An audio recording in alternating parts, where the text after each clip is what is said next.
Welcome to Melt University. This series will help you build your brand, inform you on a variety of career paths, and introduce you to top executives in sports and marketing. Now, here's your host, the president and CEO of Melt, one of the largest independent sports and event marketing agencies in the country, Vince Thompson. Welcome back, students. Virtual Melt University. We continue to roll on into the fall. We had an amazing summer, and backed by the demand that from you and the situation we're in with COVID and post-COVID and colleges and campuses and dorms and virtual learning and college football, we decided to continue this rolling. And we've got a very, very special guest with us today. I don't underestimate, how valuable that he's been to me as a friend and as a professional colleague. And early on when I was building Melt, he took a shine to me, as we say, and believed in me, and has always given us some great exposure and allowed me to, vent and bet tons of my crazy ideas off of him. So I value him as one of my closest personal and professional friends. And Michael Smith is the leading reporter covering all of the business of college sports and more for my favorite publication, the Sports Business Journal, which we've encouraged our students and our listeners to sign up for the Sports Business Journal and all the newsletters and their digital products and their podcast products and their virtual products. It is and they do a lot of work with the campuses and the schools, but it's an amazing resource in public, and it is a resource for everybody that's going to be out in this crazy, brutal job market. He is a proud graduate of Appalachian State, a great institution, university, and rose through his journalism career, Louisville Courier-Journal, but has been with the Sports Business Journal for 18 years and is the leading voice in the business of college sports. So welcome, Michael, my dear friend, to Virtual Melt University. Vince, it's a pleasure to be on. It's fantastic to be with one of the great, creative, innovative minds in all of college sports marketing, and you guys do it first class. And all the students are fortunate to have this opportunity to be able to listen in to your insights and your guests. Well, thank you so much. It's funny. We had always wanted to take this into a virtual environment because we had, great kids coming into the program. We had great speakers like yourself coming into the program. But I wanted to share it outside the walls of Melt and share it with other kids. And particularly now, because when everything hit the fan in March, they started reaching out in droves saying, please don't cancel this. What can you do? What can you do? And we're like, you know what, let's do the right thing here. And it, obviously it's my labor, love, and passion as well. The other thing though, is if we couldn't get a Michael Smith to come address the kids, I might not have been able to get you to share your wisdom in words because you physically couldn't get down. And, back in the day, we didn't really, Zoom was not something that was on the top of mind to say, hey, why don't we Zoom Michael into the room? But before we dive into your career, and unpack so many things, within your fascinating career and advice and all that. Share with our students from where you sit right now. What do you think as it relates to them being back on campus, and obviously with the Big 10 and the Big 12 and SEC, ACC, and Big 12 and other schools? Where do you see this going right now? And I'm sure by the time this is broadcast, it will have changed 10 million times. But where we sit today on August 21st, what's your view from the peak? Well, Vince, I think we've crossed midfield. There's still a long way to go. We're not in the red zone yet in terms of progressing toward a college football season this fall. But I think we're slowly progressing in that direction. Every incident at Chapel Hill and South Bend and places like that where they're struggling with clusters and infections creates a little bit more of a wall to get there. It's challenging, but I think what we're seeing is that the schools are pretty steadfast about getting there, and given that determination, I think there's a pretty good chance that we'll see some college football. I'm not sure that we'll see it get through the season unscathed. I'm not Mhm. sure that we'll see. I mean, we could see even like week to week progress Right, or week to week cancellations. We could get to the end of the season and one school's played 10 games and another school's played 6 games. right, right. But I mean, I could totally see it going week to week to determine, who needs to be playing and who needs to shut it down for a week or two. Well, the good news that I have seen is that the universities that are playing so far, they're giving their students first priority to come to the game and seating, which I thought was a really, really good, nod, because typically, the big donors and the boosters, they get the preferential treatment. But I was enlightened to see, particularly following in the SEC, that a lot of the students are going to go get to enjoy it. Because if you think about it, particularly as an incoming freshman, and you're going to a major SEC school or college football school, one of the most magical things in the world, I'll never forget it myself, is being in that stadium as a freshman in college. And so I've been enthused that a lot of the athletic departments are prioritizing their students' needs. Did you see that?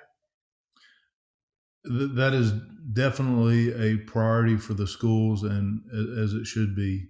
It's going to be interesting the way this breaks down, because you're going to have some students, you're going to have some high end donors, you're going to have the people in the premium seats.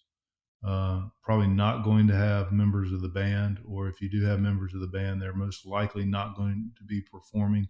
It's Right, going to be a completely different atmosphere and different right, experience of going to a game than anything that we've been used to.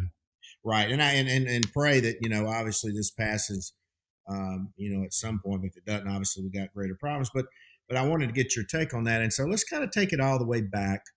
One theme that had, well, many themes, but a couple themes that have emerged from all the guests that we've had is how they connected with their passion early on in their pursuit of a college education. And I know my personal self, I had a passion for sports.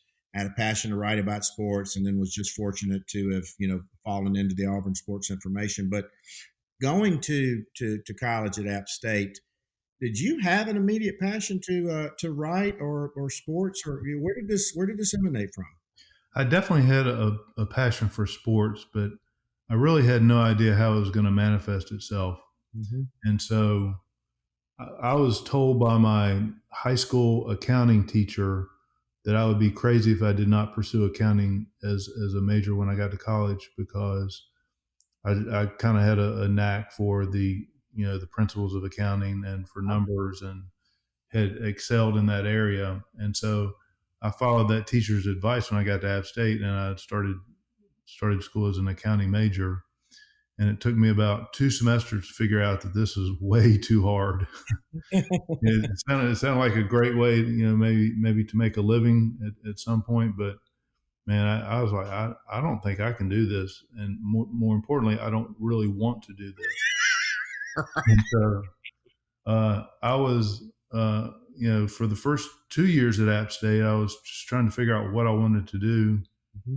And the longer I was in school there, and the more I was exposed to different opportunities, like the campus radio station and the campus newspaper, I started to figure out this might be a way, this might be a connective connection for me to get into a career that has something to do with sports. And so I started with the campus radio station. I did a weekly show called This Week in the Southern Conference.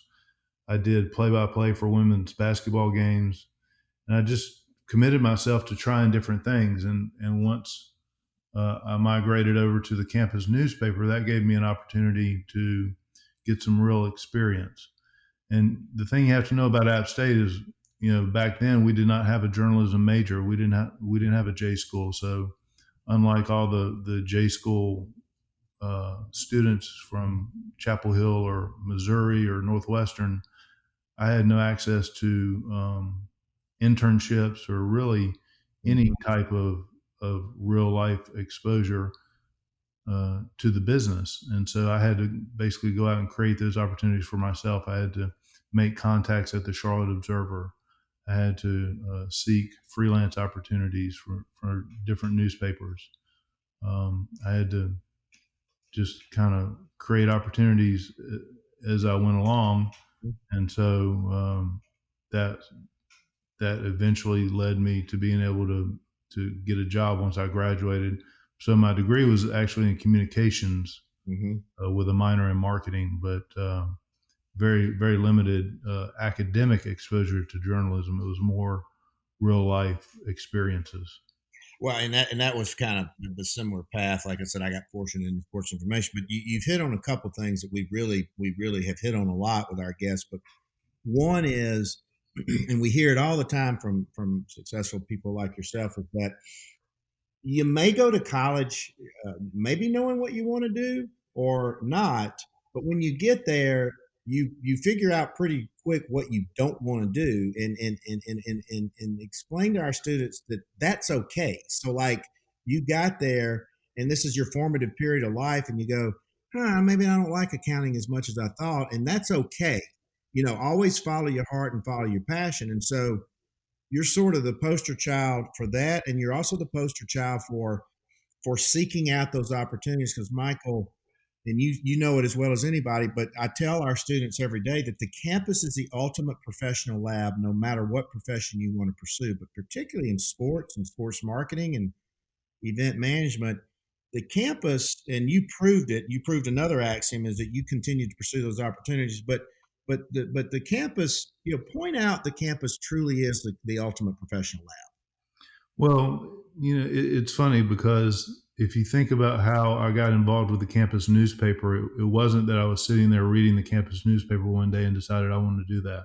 It was the guy who's the sports editor of the campus newspaper was a guy that I played basketball with. We played a lot of pickup basketball in the afternoons throughout the week. And there was a guy that I met playing basketball, and I just asked him about it one day. And it's not unlike any type of networking events that, professional networking events that we go to these days, whether they're virtual or in person. It was a networking opportunity that I just created on the basketball court, talking to a buddy and just, being inquisitive enough to find out, like, so how does this work? How do you get involved? And through that connection that I made on the basketball court that day, I started writing stories about Appalachian State volleyball and things like that before I progressed up to covering the football team. So we talk a lot about serendipity. Here's the other thing we talk about, and this would be a literal and literal pun intended, is that you took that shot that day. You said, "Hey, how do I get involved over here?" It's the same thing I did after class. I went to Housel and said, "Man, I really want to be over at this athletic department." But we encourage our students and our listeners to never fail to take that shot, because the worst thing that they can be told is no, but failure truly is only the failure to try. And you took that shot that day, and it led you on this amazing career path, correct? And let's be honest, it took some good luck too, because the person who was next in line to be the sports editor of the campus paper flunked out of school, provided me the opportunity to be the sports editor in place of him. So that was unfortunate. Now, the guy that flunked out of school ended up coming back and getting his accounting degree and being a CPA and eventually a CFO, and did better than all of us. So he did okay too. So it worked out on all areas. But opportunity is the intersection of luck and time, and you gotta put. We always say you got to put yourself in a position to win that game, because you're not if you're in the position to it. So transitioning out of that, we've had some tremendous interviews with some of the best athletic directors in the country. We have Ross Bjork from Texas A&M, Alan Green of Auburn, Greg McGarrett at the University of Georgia. We've kind of had them on both ends. Obviously Greg is, 40-year veteran. Alan and Ross sort of,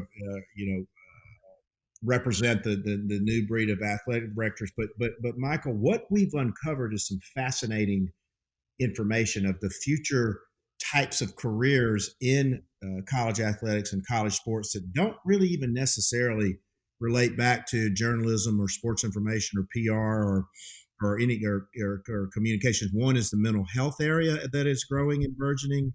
One is fanalytics or data analytics, and it's obviously going to be very crucial now as we continue to try to get people back to the games in the future. Obviously now with name, image, and likeness, we've educated our kids a lot on that. Both sides of that, helping players create content and also the compliance within the rules to not violate the rules within the NCAA and the conference and the schools and the rights holders and the sponsors and all that. And now a new area of fan safety and sanitization. From where you sit, and you obviously you have relationships with so many of these athletic directors. Where do you see other new opportunities to share with our students that would be a great career path? Somewhat linked to the whole data analytics piece of it, I would add maybe IT. You've got an example of someone who came up through the IT ranks there, the athletic director right in your backyard at Kennesaw State. Mm-hmm. Came up through Alabama with an IT background, and IT really put him in a position to where he was connected to all different facets of the athletic department. Mm-hmm. So I look at positions where you have a job that gives you the opportunity to work across many different aspects of the athletic department. Right. Certainly you see a lot of people come up through compliance or fundraising or these different verticals. But there are some other positions in the athletic department that give you the opportunity to work across all those verticals, and instead of focusing in one particular area, maybe you are able to touch on multiple aspects of the athletic department, and I think that's beneficial too. There's certainly not one way to do it. The aspect of fundraising is certainly very important, and I do feel like fundraisers, the people that come up through fundraising and are very good at that. I mean, that is such a big part of the athletic director's job. Yeah. Certainly that's extremely beneficial, but there are other ways to get there as well. And so, I would, it kind of piggybacks off what we were saying before, take advantage of the opportunities that are presented to you. My son is 21, and we're having these same conversations as he works his way through his education at App State. And for me, it's just encouraging him to try different things, and maybe it's not exactly the job that you wanted coming out of college, but maybe it's an opportunity to learn something or to experience something that may help you down the road, and you may not know it at the time. Mm-hmm. Well, this is the period of life, and obviously we always say the youth is wasted on the youth, and I'm probably was the poster child for that to a point. But now is the time to try. Now is the time to get your knee skinned, fall off that saddle. It's okay. You don't have the responsibilities, obligations of family and students and children, as well. And one of the great aha moments, even for me, while we're interviewing some of these athletic directors, is that you may not realize it, but these athletic directors are CEOs of $100 to $150 million to $50 million companies.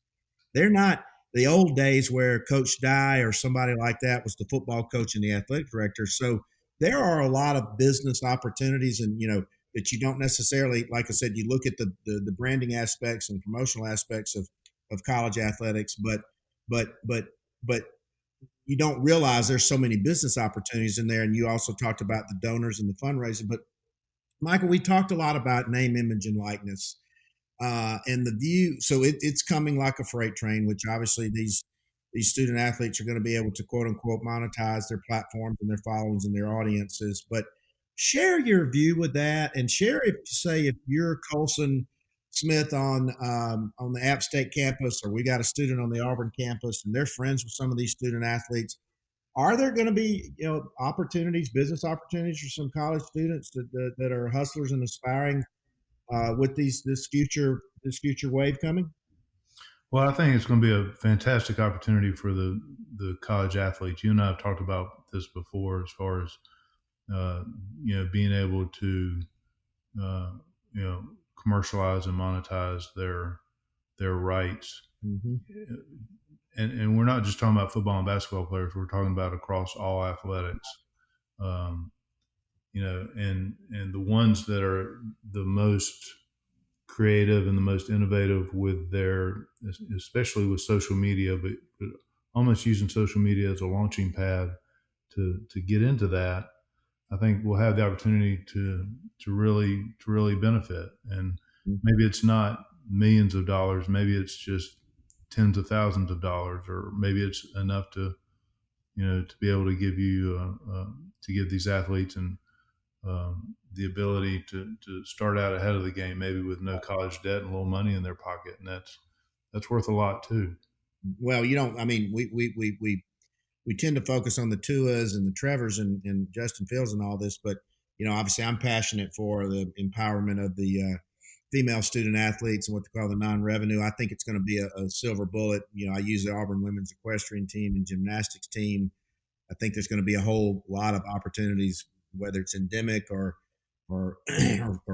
female products or things that use. And so we've tried our best to really enlighten our kids to be aware of those opportunities. And speaking of that, the Sports Business Journal, in my opinion, does the best job in the world, not only for our industry, but assisting schools and students, the next generation of sports marketers, with the tools and resources and the networking and the relationship to be successful. What are some of those tools that our students should be made aware of that they could take advantage of, either through their school or personally on their own? Because I know that's something that you and your publisher and editor Abe are very, very passionate about, as everybody else. But enlighten our kids on those tools.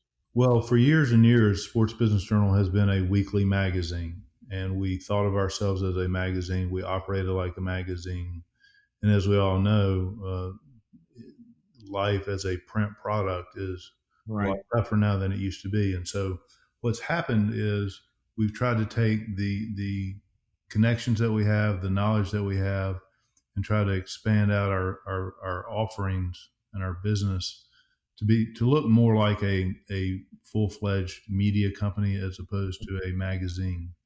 And so what that means is we're doing a lot more with video. We're taking our conferences virtual. Right. We're doing more with podcasts, like a lot of people are, and we're trying to use the connections that we have to introduce our readers and our viewers and our listeners to the movers and shakers in the business, mm-hmm. So that students, for example, could be able to benefit from that. And so, while I think a lot of people, that transformation of identity is an ongoing process, and it's something we're working really hard at. And maybe, if anything, the pandemic has helped us in that regard, because it's forced us to, instead of sitting around talking about, we should do podcasts or we should do video, now it's like we better start doing these things, or else we're going to be facing some really difficult times.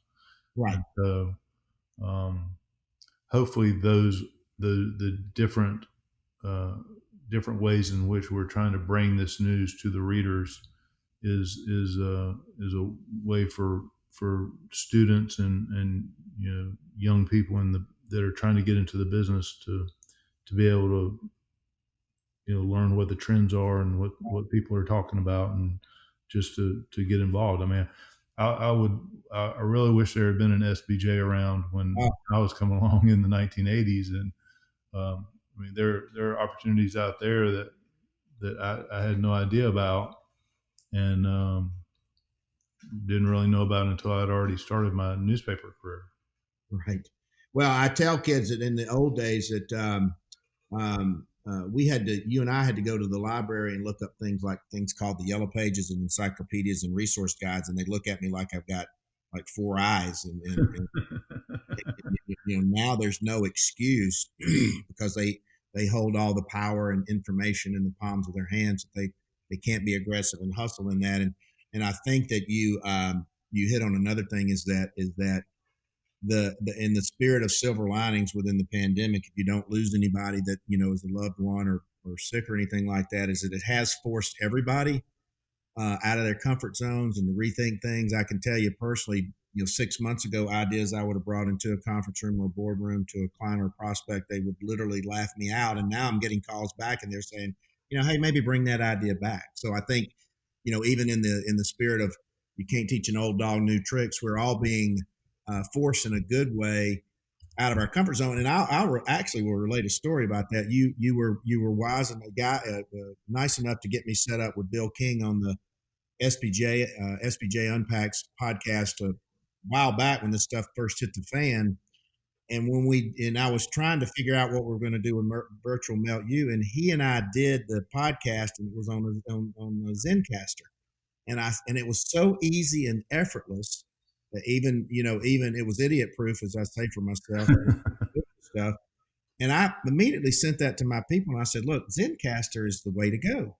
And in fact, I owe a nod to the cap of to Bill because I had never done a podcast. We had other people doing it for ourselves, and I'm like, I always wanted to do it, and so unwittingly, even the SBJ sort of helped us out, as well. But so Michael, another really really topic that's near and dear to my heart and your heart, and we're teaching our students. It's very near and dear to the heart.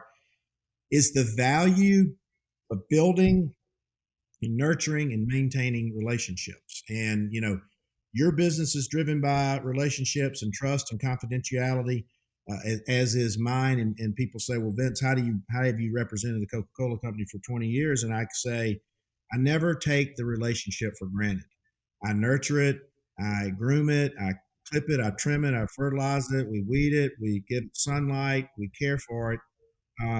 And we're trying now in a virtual world, we're trying to communicate to these students like, hey, build these relationships, nurture them. Every interaction is a job audition. Michael, the entry-level job market is going to be a nuclear winner because more people in our business are out of work and are willing to accept a lesser job for lesser wage. So what's your philosophy on building and maintaining relationships? Because you're the master at it, in my opinion. Well, you make a great point there because, when I look around and see some of these entry-level athletic department and conference jobs that are available, the rare cases where they're doing some hiring, I look at the people that are applying for these jobs and they have law degrees and, they have really strong backgrounds. Right. And so, I think that's one piece of it, just piggybacking off what you're talking about. But as far as relationships go, I've always considered the best part of my job to be able to go sit down with someone and visit with them, whether it's a Bill Battle or a Jim Host or some of the legends in our business. I always value the opportunity just to hop in the car and ride down to Atlanta. I'm only 3.5, 4 hours away, and spend some time with you and just learn about the business. I've been covering this for 30 some years, but I'm far from knowing everything and far from, being finished with learning about the business. But to be able to sit down and have those personal right. meetings and exchanges is so valuable. And we can't do that now. Right. And so how do you maintain those relationships and, hopefully there's a good base there, but also, just being able to have conversations with people about how they're doing and maybe some non-business oriented conversations, I find a lot of my conversations starting off with, you at the office? Are you guys back at the office yet? Or right. What's happening in your world? Right. And everybody has has a pretty interesting story to tell about that. And so I think being able to start off with a question about how they're doing, or if I'm talking to someone from Virginia Tech, how what's going on in Hokie Nation, Right. and when we're actually playing games, try to reference something about something that happened at the Auburn game, or maybe it's Auburn baseball or something like that, if I know there's a particular interest of the person involved. So um, any of those ways in which you can make a connection with someone that leads to a conversation about the business aspect of it, I Right. think is set yourself up for having a relationship and a good outcome. Well, and I think you you hit on a lot of things. Is that nothing ever will replace that human touch, that human bond, look in the eyes, breaking bread, whatever it is together. But we are finding new ways to make those virtual connections and keep those bonds tightened, because we're everybody's got we've got a common set of problems and challenges now. I mean, we're all kind of, it's cliche, but we're sort of in it together. So we're all building some of these uncommon bonds, and then when we're able to get back out and you and I be able to break bread and those types of things. But along those lines, in relationship building, if a young student, because you're very high profile, you publish, you tweet a lot, if a young student tries to reach out to you or reaches out to you, what gets your attention and what prompts you to respond, and what are turnoffs? What gets my attention first and foremost is that someone took the time to send me a note and ask a question, and and so just the act of reaching out and establishing a back and forth, I think is it may not be the easiest thing in the world for someone to do, but I hopefully I give off the impression that I'm extremely receptive to that, and especially as someone who's got a kid in college, you got a kid in college, I want to be a resource as much as possible. Right. But that's the first thing. I can't really say that I've had a situation that I would qualify as a turnoff. You know, we get graduate students that are looking for lots of research and data, and we try to help them as much as possible. Just recently had a grad student at Chapel Hill reach out looking for some information about female athletic directors, and we have a pretty good database for that. And was happy to share the information that we had with that grad student. So just don't be afraid to ask. It's something that I'm definitely happy to do. Well, you hit on something really really big right then, and a couple of things is is one, and I tell our students and our listeners, we were just like them one day. Like we were aspiring college students, and we were climbing, and we were clawing, and so we all, we most of us have some form of empathy and understanding of what they're going through, and are willing to help because we've had guardian angels along the way and mentors. And then secondly, many times people of our generation will have students that or kids who are students in college in their age. So again, we're empathetic and understanding to that, and so don't be afraid to take that shot. And as we round out this fascinating conversation, we could go on all day. Are there, and we've gotten just tons of fabulous feedback, and it don't have to be sports related, but books or podcasts, and I know you're busy and probably don't have a hell of a lot of time for it right now, but are there some good go-tos throughout your career, that you should share with our students that they should read or resource? We've John Wooden's books have been mentioned many times over, and then we've had a eclectic set of reading and listening lists. Do you have, like I said, limited amount of time, but do you have any throughout your career that you've gone to? I wouldn't say there's been like a go-to author or anything like that in terms of professionally. Rick Bragg is an author that I've read all of his stuff, and as someone who grew up in the South, I can really identify with some of the challenges that he and his family have faced through the years, and really enjoyed learning about his days growing up, and those make an impression on me. Yeah, love Rick Bragg.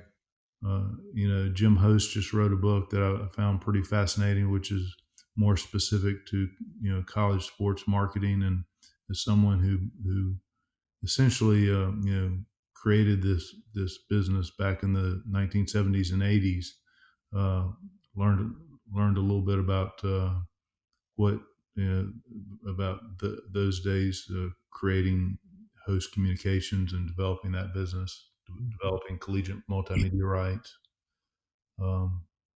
So those would be a couple of examples of people that I kind of gravitate to. Well, and you shared and unpacked some big names today. Would love Rick Bragg. Students should read. Pulitzer Prize winning reporter, book writer. I actually had the privilege back in my early career to have done some stories with Rick when he was at the Birmingham Post-Herald. So that was amazing. You mentioned Jim Host, pretty much with the pioneer of our space. If you guys haven't read Jim Host's new book, it's amazing. And then Bill Battle, who is the giant icon. If you're gonna have a Mount Rushmore of sports marketing, Jim Host and Bill Battle would be two of the four on that. And Coach Battle founded Collegiate Licensing Corporation, athletic director at Alabama, and just giants we've walked among, and you should study them. But as we round this out, you got a favorite story? You've been around the most famous coaches and athletes, and for many, many, many years. And you and I have shared a lot of fun stories together. But anyone stick out you want to share with our students as we round up? Well, for the first 4 years, other than meeting me, of course. But we'll put that to the side. Two things I would say. For the first 4 years he was at South Carolina, Lou Holtz was the football coach for the Gamecocks when I covered them. So this was 99, 2000, 2001, 2002. Mm-hmm. And so his first season there as the coach at South Carolina, he comes in known as this great rebuilder of programs. Mm-hmm. And he's taken over a 1-10 South Carolina team. And they proceed to go 0-11. So when you thought things couldn't get any worse, they went 0-11. And it was almost like he was following a script, because the next year he goes 8-4. The next year he goes 9-3. He beats Ohio State in back-to-back Outback Bowls. And just following him, and I guess kind of, for those 4 seasons, really being next to him and learning how he operated and what made him such an effective coach was really fascinating. And the other. So what makes Coach Holtz? I've only just been able to shake his hand, but everybody says he's just amazing. What makes him so special? He's got this unique ability to make his players both fear him and love him. Mm-hmm. And, the guy's like, 5'7", 135 pounds, and he can walk through a locker room and make, 300-pound men just tremble. Wow. But at the same time, he knows how to throw his arm around them. This was a different time. I'm not sure how that kind of approach would go over today. Right. The way things are now. But at that time, he had he really knew how to walk the line, and really knew how to be a leader of the football team, not just the coach. And so that was really impressive to me. He would take his 7-iron out onto the practice field after practice. The players would go on into the locker room, and Lou would stand out there on the practice field and hit 7-irons across the field, and that would be how he got his golf practice in during the season. Yeah, they and you hit on something we'll have to revisit and unpack, but all the old school Coach Dye, Coach Stallings, Coach Bryant, Coach Devaney, arguably would their style be accepted in today's times and the climate we're in, but yeah, I just I just amazing things about Coach Holtz we could talk about forever, but we know you're busy. Michael Smith, as you now know, the leading voice in the college sports business, the coverage with the Sports Business Journal, all the amazing things and stories that he reports and breaks. And if you're not following him, his Twitter handle is at SmittySBJ. And he is the guy breaking all the big leads and scoops and stories. Has been very kind to me. He's one of my best personal friends, professional friends. And I know this is going to be one of the favorites, Smitty, and you're going to hear from a lot of our kids today. So, prayers to you and your beautiful family. And thank you for joining Virtual Melt University. It's great being with you, Vince. And I'd be remiss if I didn't, just acknowledge how much you've meant to me and how much you've helped me. And I came from covering college sports on the field and had to transition to covering the business of it off the field. And you certainly were one of the first ones to help me understand how things worked in college sports marketing. And so I'll always appreciate that. Well, yeah, like I said, it's just, as we get older and we're going through all this, it's just, our friendships and relationships are always to be treasured, but it can always be treasured. But I think you and I are the personification of really building and growing a great relationship. And so I'm sure you're going to be hearing from a lot of our kids, and we'll probably try to have you back on to unpack some more of these fascinating stories, particularly as the business of college is evolving into a seismic landscape now in the future. So, Michael Smith, thank you for joining us today. Thanks, Vince. Thanks, Vince. Hope you enjoyed today's virtual class. We'll be back soon with another edition of Melt University 2020.